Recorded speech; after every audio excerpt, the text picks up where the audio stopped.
In this episode, I'm excited to be speaking with the CEO of Beloved Media.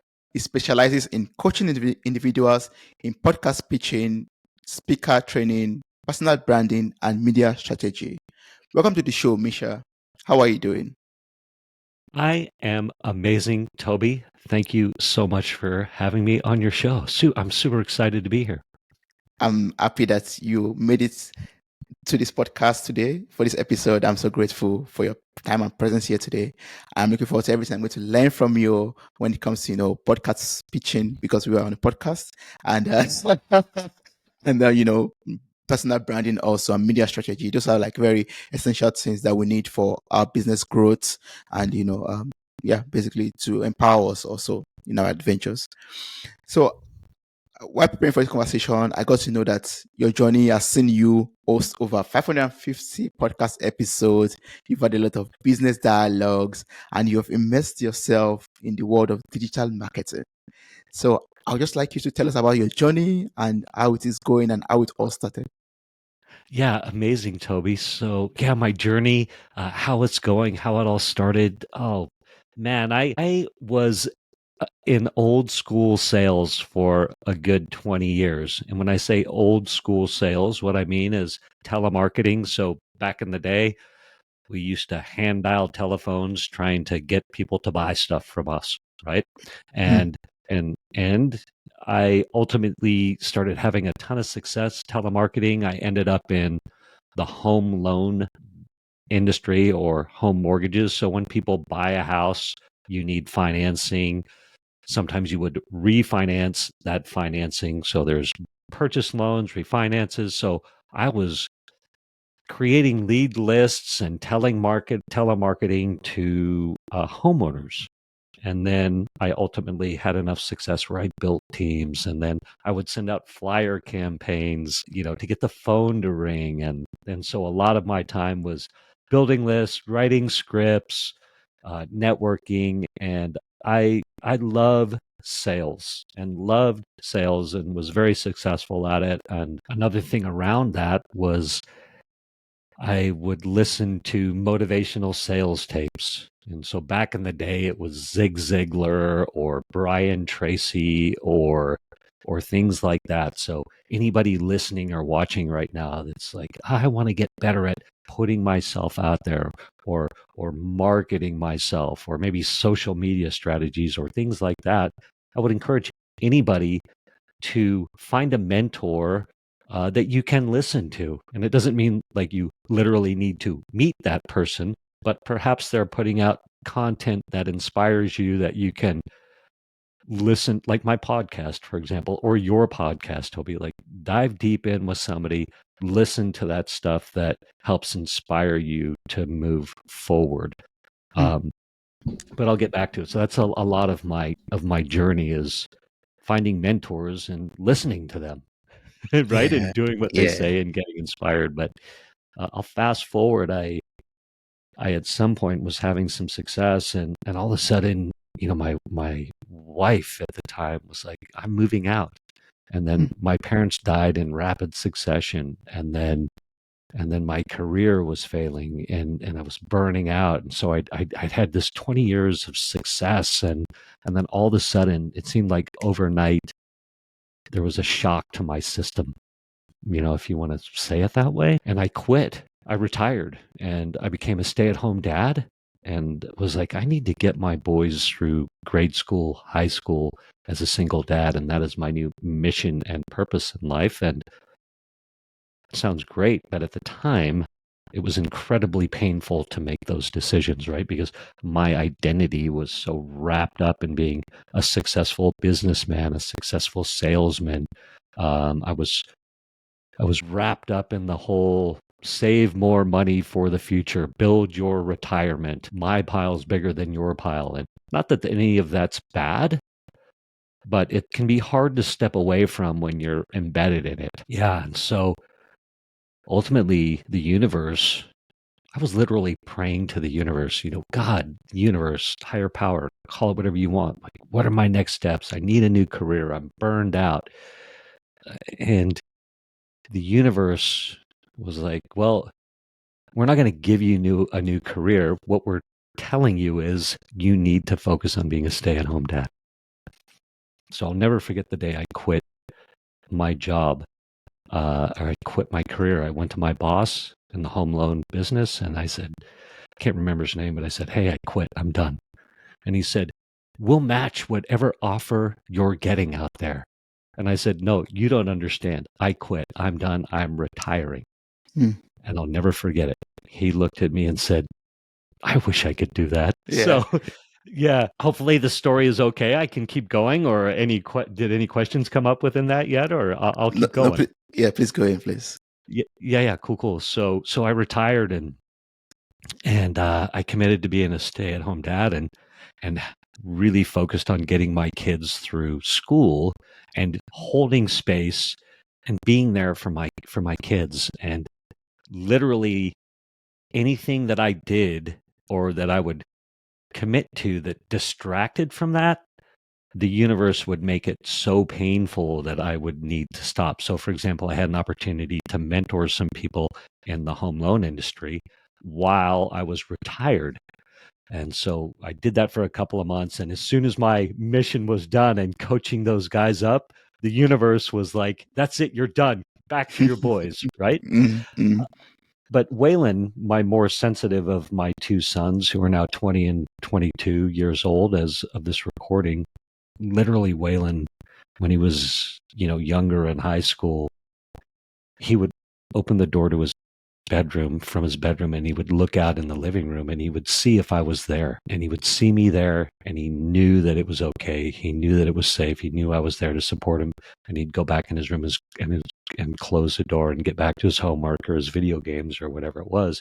And literally my job at the time was just to hold space and be available for my boys, and what a gift that was. Within that, I started teaching yoga and really went deep into meditation and a lot of these mindfulness practices. And the great thing about teaching yoga while I was helping my kids, get through school. And so at that point, my job was wake the boys up, make their lunches, get them to swimming practice, make sure they're getting their homework done, things like that, right? And Yeah. I loved it. Would go to their schools and read to the classes and do things like that.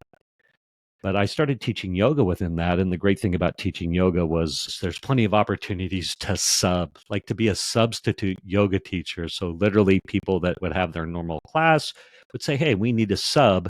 So would you teach my class for me today? And so that gave me all the flexibility I needed to have a passion for something, but at the same time, have the flexibility to really focus on my boys. And fast forward, I had always had this intuition that, hey, as soon as my boys start flying the nest or going out on their own, or like you, right? You went to university and do all that, you move out. I was like, new entrepreneurial endeavors, new entrepreneurial inspiration will come to you. And so I just trusted that. Right? And so my Cooper, who's my older one, graduated high school, moved out, off to university, and then Waylon hit his senior year, and all of a sudden, this entrepreneurial inspiration was just heading my direction, and I'll never forget it. I went to Waylon and I said, "Hey, Waylon, there's some entrepreneurial stuff I want to go do, but it's going to take away a lot of time that I've been dedicating to you. And what are your thoughts on that?" And it was probably the first time I really involved my sons in like a heavy decision like that, or a big decision like that. And Waylon said, "Hey, Dad, I've got my girlfriend, school's on autopilot, I've got my job. Like, go do it, fly the coop, start your entrepreneurial endeavors." Yeah, it was a beautiful moment and conversation. And so I'm not sure if you've heard of Russell Brunson. Have you heard of Russell Brunson, perchance?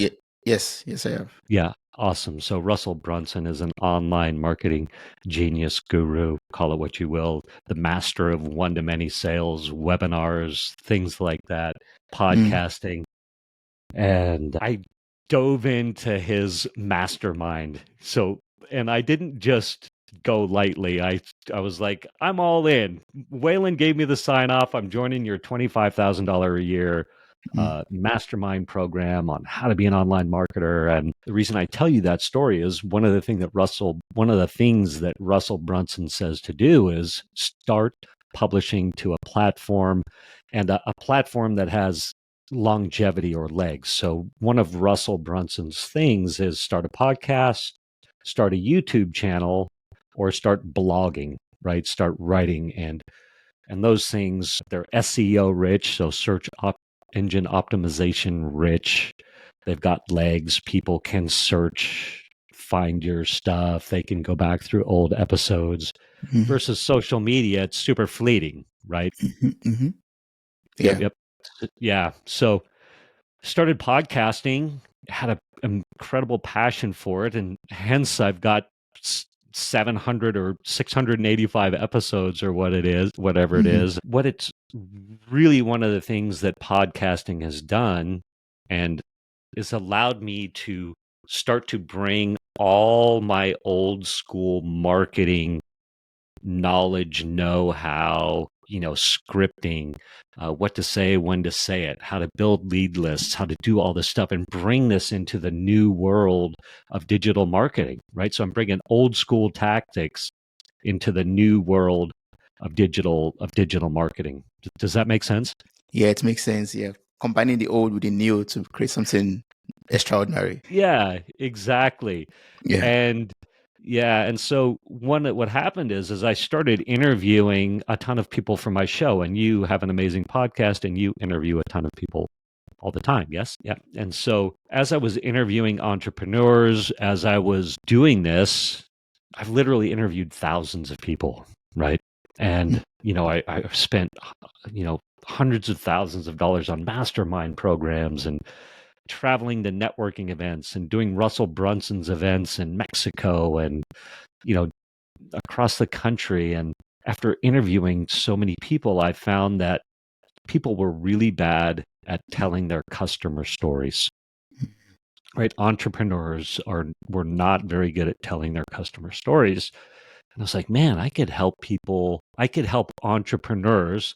And me, I love working with heart-centered entrepreneurs. So entrepreneurs that are moving from that heart-centered place to serve, right?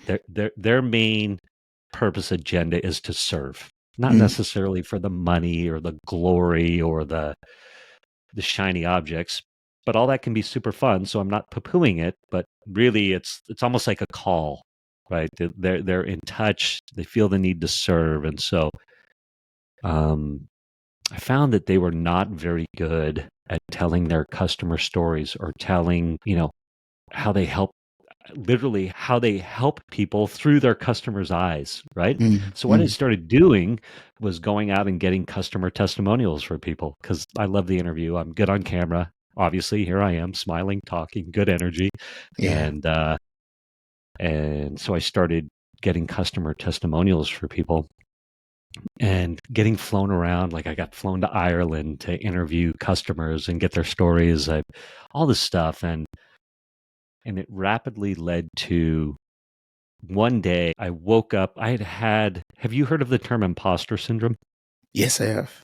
Yeah. Awesome. And so for anybody listening, imposter syndrome is we doubt our value, we doubt what we know, we doubt our skills. And this can be amplified, or that feeling can be heightened when we're in social media land or needing to put ourselves out there or getting on podcasts, or if we're an entrepreneur, right? So, for example, Tobi, you might question the value that, that your podcast is bringing sometimes, right? That might be how your imposter syndrome manifests, right? But for me, I was questioning the value that I was bringing with the testimonials that I was getting. I was questioning how to grow that business. I was in a lot of uncertainty. So on one hand, I was having a ton of success because people were paying me to get their customer stories for them, flying me around the world, the country. But on the other hand, I was like, how am I going to scale this? How am I going to grow this? Am I even helping anybody? And I woke up to this email from a customer of mine. Her name was Stacy Oliver. And the email said, Misha, you're the one person who I pay that drives revenue in my business. She's like, everybody else, I don't know what they do, but Yeah. you create income for me. And I was like, oh my gosh, in that moment, I was like, oh my gosh, I am adding value. I'm bringing a skill set, right? And at the exact same time, I'd had another guy, his name was Ryan Lipsey, and he's got this channel called the Small Business Spotlight. It's a local show in San Diego, Encinitas, California here. And he said, Misha, you got to get on my show. He said, the people, he helps realtors. He said, the realtors, they need to know how to get their customer testimonials. They need to know that they can take those customer testimonials and repurpose that content and all this micro content, and you're gifted at it. And please teach to my audience. And I kept blowing him off. And finally I said, okay. So literally as I opened that email from Stacy saying, oh my gosh, you're the one that drives the revenue in my business, I go speak on his show and I crush it. And I was like, oh my gosh, I need to go on a podcast tour, right? I was like, I need to get my message out there that I can help people and that I know that I'm adding value. So I do this post on Facebook and I say, hey, everybody, I'm about to go on this podcast tour. I'm going to bring all the systemizing knowledge I have from my old school marketing days, and I'm going to create templates and scripts and lead lists and all this stuff to get on podcasts. Who would want that stuff? And I got this flood of engagement where people were like, I would. And I'll cut to the chase. Fast forward, it's become what is now the Influence Army. So I have anybody can go to influencearmy.com and see what I do and join the fray with me. But it manifested to me helping people guest speak on podcasts, me helping people not only on what to say, when to say it, on how to get their call to action in line, but how to find the podcasts, how to find the podcast emails, the scripts to send. Like I sent you an introduction. Hey, I'd love to speak on your show. Right? Yeah. Oh, Yeah. that's And so beautiful. now yeah. Thank you very much. Yeah. So that's it where I am today. I've got my membership. It's called the Influence Army. And I've got a couple of different little tiers of helping people guest speak on podcasts. So done with you, where it's a lot of hands-on coaching and stuff like that. And then also some done for you stuff where I'll literally send out 200 emails for you a month to help create engagement with podcasts so you can start getting booked on shows. Yeah. Oh, that's awesome. Yeah, and I believe one of the purpose why first of all, thank you so much for sharing that journey with me. I really appreciate it because I enjoy listening to people's story, people's journey, because it's sometimes very inspiring and motivating and shows you what they've gone through to get to where they are at the moment, and that way one is able to reflect on that. And like this podcast is called Mirror Talk, you're able to put that story as a mirror in front of you to reflect on your own personal journey and how far you have come or how far you still have to go, basically. Yeah, I love that. You. Yeah, indeed. Yes. Yeah. So good, Toby. So I'd like to pick up from where you are right now in your journey, helping people with, guest speaking and, speaking engagements, basically. You help people in all of that. And I believe that's to help them also to excel in their business. So I would like to combine, the digital marketing part of it, the business part of it with the guest speaking. So is it possible for you to tell us, for example, the untapped power of guest speaking, first of all? Absolutely. The untapped power in guest speaking. Yeah. So I think people lose track of the site that that a podcast, or maybe they just don't know that a podcast has an engaged audience of some sort, right? So Toby, you've got your podcast, you have an engaged audience, and perhaps it could be 50 people that listen to each of your shows, or it could be 10 people that listen to each of your shows, or it could be 1,000 people or 2,000 people. But what I encourage people to think about that is if you could have a captive audience of 50 people. So let's say, Tobi, that your show has 50 active listeners to every episode, and you could speak directly to them on a stage. Would that help you as an entrepreneur or as a business owner? And the Yes, too. answer is inevitably yes. Mm. Correct? Yes. Yes. Even if it's only 10 people, Mm. right?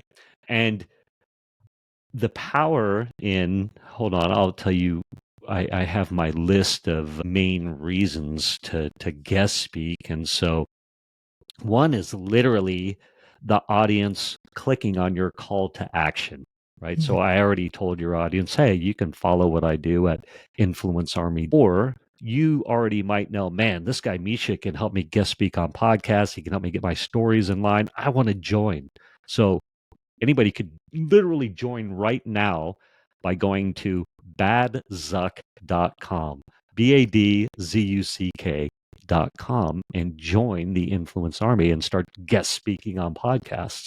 Right. So that's the power. That's one power of guest speaking, is I can literally guide your audience to a call to action, right? Which I just did. Sometimes the host will direct recommend somebody to my service. So as we're talking right now, you might already be thinking, oh my gosh, Misha could help some of my podcasting friends or some of my entrepreneurial friends, right? So you Mm-hmm. might literally give me a direct recommendation. Yes?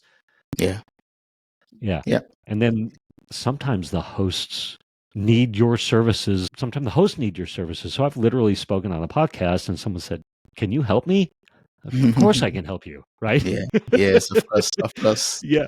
Yeah. So Tobi, you might be thinking, you know what? I love engineering, but I really want to grow. I want to go on a guest speaking tour myself, right? Mm. And you want to talk about your podcast and what you've learned with your mirror talk, your soulful conversations. You might feel like you've got a message you want to get out there. So you could literally hire me. Then there's also collaboration opportunities, right? So you can collaborate with the host. So, for example, you might go, hey, I've got an audience, I've got a list. I'd love for you to teach to my audience, perhaps in a group or perhaps a Facebook Live or perhaps a master class or something like that. Or to an email list. You might have an email list. And so you could go, hey, Misha, would you make an offer to my list? Literally, you could say that. So there's collaboration opportunities that come from guest speaking on podcasts. Repurpose the content. So my guess is, if I said, hey, Tobi, can I get a copy of the video of our interview? What are you going to tell me? Oh, yes, of course you can. Of course. So now I can take that. There's going to be some great sound bites in here where I can repurpose the content. I can pump it out there on the social media, right? So it's a Mm-hmm. great source of content that we can repurpose. Mm. And then there's branding, right? We all need, as entrepreneurs or as a podcaster such as yourself, or gosh, we could even say in your engineering, right? Like, Mm. I could make my brand better or get the word out, right? Yeah. So Yes. yeah, super powerful for branding. And then there's a bonus seventh. There's a bonus seventh that Was I it? love to talk about. And is if you, Tobi, or anybody listening, especially if you're an entrepreneur and you committed to going on a podcast tour and you committed to guest speaking on 50 podcasts, how would your life be different at the end of those 50, right? Yeah. And it's going to be, perhaps you've exploded your business. Who knows? Perhaps, you know, spiritually, the journey, man, you're going to be a transformed person at the Mm. end of that, what I like to call an influence tour or a podcast guest speaking tour. So those are the reasons to do it. Does that answer that question? Yes, of course. It answers the question very well. Thank you so much. So that with that, we'll be able to tap into the power of guest speaking because it will help to push our business forward, and also it helps us push ourselves forward also because we get to learn from the conversations that we have with different podcast hosts or other guests on the tour. I believe it helps us personally and also helps us in our business too. Yeah. Yes. Yeah. So when we look at the business part of it now, um, I would just like to learn from your experience also and your expertise. You've had a lot of business dialogues with people, a lot of conversations, and with your podcast tour also with the Influencers Guide, it involves a lot of business also itself. So I'd just like to know from your own perspective, I'd like to know the things that could make a business fail and how we could avoid them. Yeah, can you there was a little bit of a delay. Could you ask that question again for me, please? Yes, I can. Sorry. So I was asking from your personal experience and expertise, what are the things that could make a business fail, and how can we avoid these mistakes that could make our business to fail? Yeah, amazing. Such a great question. So I think I'm going to answer this with the power of podcasting as well. So Mm, I think ways we can fail is by not effectively telling our business story.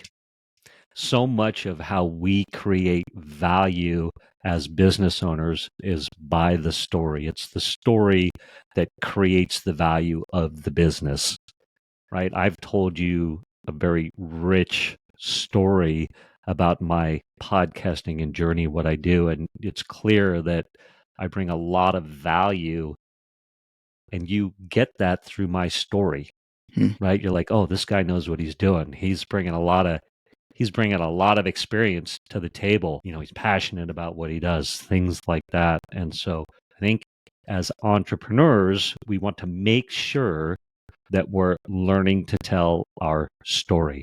And mm, so I have an exercise or a framework. It's called my Story Bank Get Your Stories Together framework, where it's literally an exercise where we inventory your stories. So we create the 4 story arcs of your life, and then within those story arcs we look at your stories, your inspirational stories, those impactful people stories, which could be through mentors or a homeless guy on the street who says something that changes the course of your life. And then, mm, of course, our customer stories. So we want to make sure that we're good at telling our customer stories. And so Rick is a customer of mine who has used this exact framework, my Story Bank Get Your Stories Together framework. mm, Now when he goes on podcasts, he intuitively knows what stories to tell when. And then also when he's out there networking, right? Because a lot of entrepreneuring, a lot of creating a business is networking. So you're talking to people, you're going to events, you're meeting people. And so you want to have those stories to tell. And so Rick literally gave me this crazy testimonial. He's like, oh my God, the story bank has changed my life. Like, I know what to say, when to say it, not only on podcasts, but when I'm out there networking, right? So there's that. I think also a key thing in the current business environment, and we hear a lot of this, is know who you're speaking to, right? If we're trying to serve everybody, we're going to serve nobody. So mm, definitely we want to dial in, like, who can we help, and be willing to commit to talking to that customer person. So you heard me say heart-centered entrepreneurs, right? Like that's going to resonate with somebody who's soulful, right? Soulful conversations, right? I'm on the yeah. right podcast, right? Because I like the heart-centered entrepreneur. Mm, And so I'm willing to commit to that. And I remember the day where I was like, I'm going to call out my audience. So I have another headline, another framework. It's called the Call Out Your Audience headline. And there's a saying around that I love, and I can't remember where I heard it.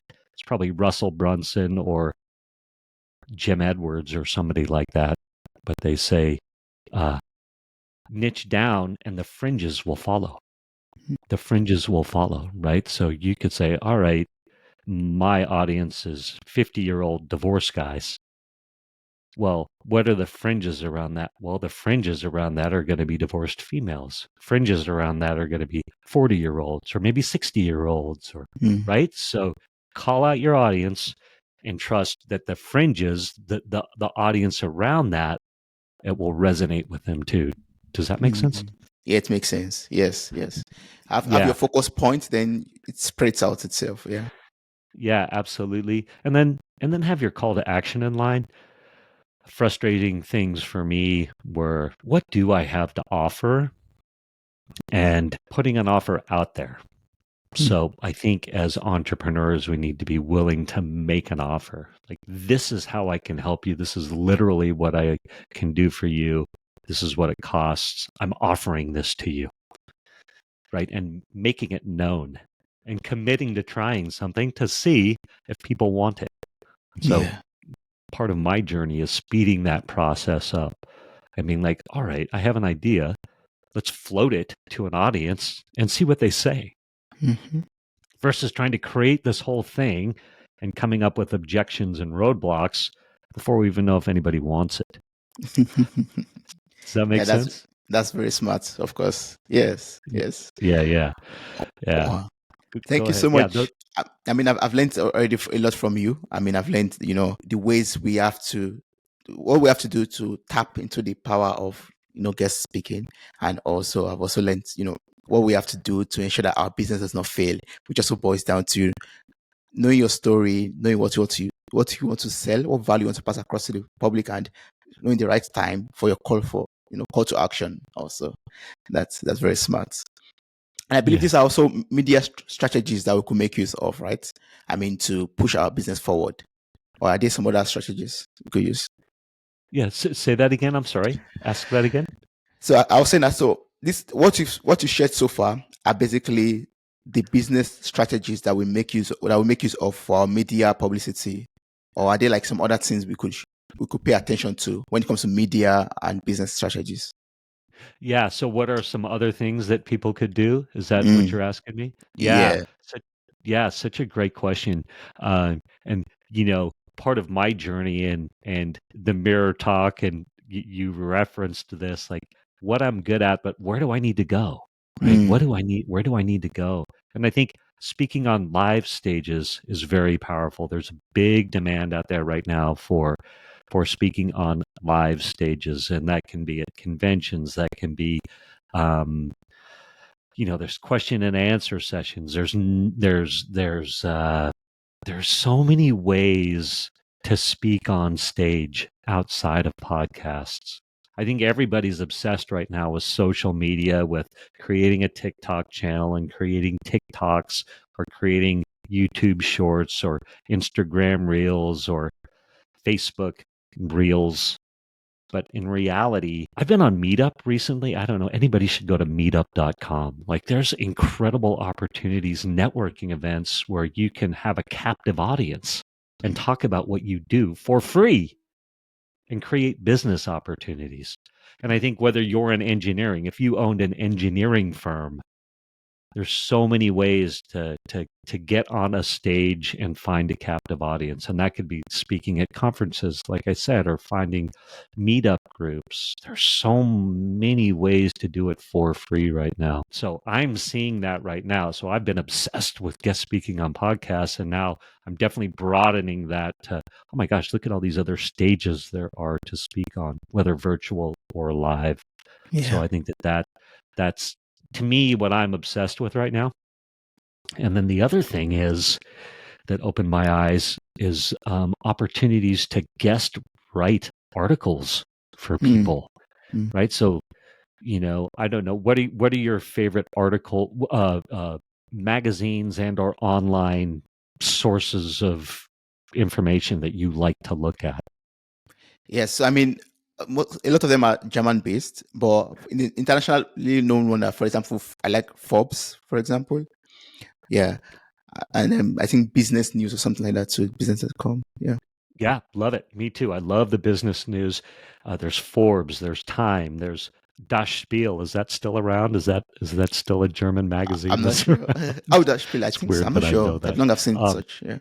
okay, I've long I've seen that spiel. yeah. Anyway, but that might have been like the what's it called, National Enquirer. I don't know if you're familiar with Ah, that, with like yeah. the gossip magazine, right? Mm, mm, But anyway, if you have a well-crafted pitch of, hey, I'd like to write an article for your magazine, for Forbes. Hey, Mr. Editor, here's my idea. Here's the story. Here's how I drive it home.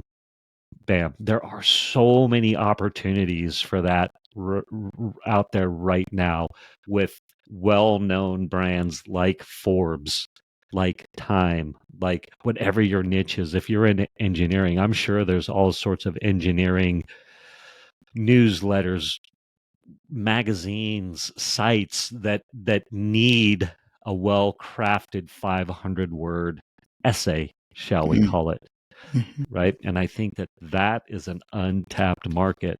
And I think the untapped part of it is crafting the good pitch, the email pitch to that to that source, or what do we want to call it, to that outlet. And I think what I would add to that is we can write the idea or the pitch before we've created the content itself. So you could literally go to an engineering blog, for example, and say, hey, Mr. Engineering Blog, I'd love to do an article on the where the 5 ways that software engineering is going wrong right now, right? mm, yeah. And you could say, I have an idea for an article about that, which I'd love to write for you. You don't even have to write the article.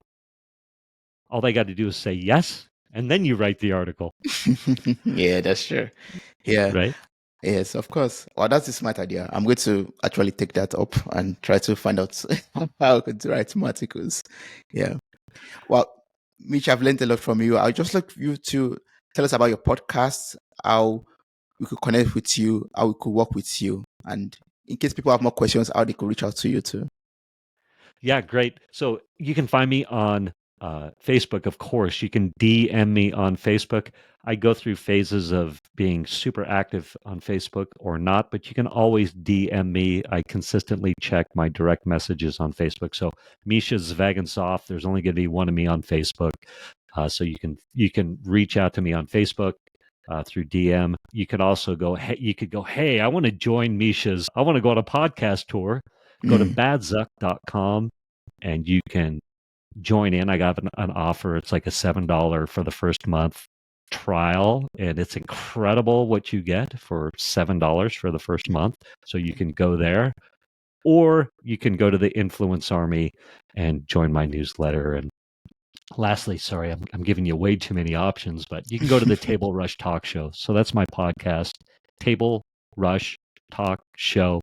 Talk about entrepreneuring stuff. I'm interviewing cool people all the time, and we go deep on lots of subjects. And I'm not scared of some soulful talk. So Oh, that's beautiful. I'm always in for Soulful Talks. Thank you so much, Mitch. I really appreciate this. It was really wonderful learning from your personal journey and learning about what we have to do to push our business forward through guest speaking and through branding, personal branding, and strategies. Also, I really appreciate this conversation with you. Thank you so much. thank you, Toby.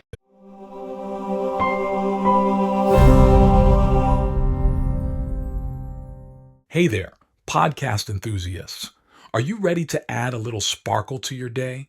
If you're loving the insightful conversations and captivating stories on Mirror Talk Podcast, here's a friendly nudge to hit that subscribe button. By subscribing, you'll never miss out on the empowering messages and thought-provoking discussions we bring to your ears. But wait, there's more. We're all about spreading positivity and inspiration, and you can be a part of it too. How? By sharing the love with your friends and family. Share this episode with your loved ones, and let's create a ripple effect of empowerment and growth together. And hey, if you've been enjoying what you hear, why not take a moment to leave us a glowing 5-star review? Your feedback fuels our passion to keep delivering content that resonates with you. So hit that subscribe button, share the love, and leave us a review. Let's keep the conversation going and spread the Mirror Talk magic far and wide. Thanks for tuning in, and remember, your support means the world to us.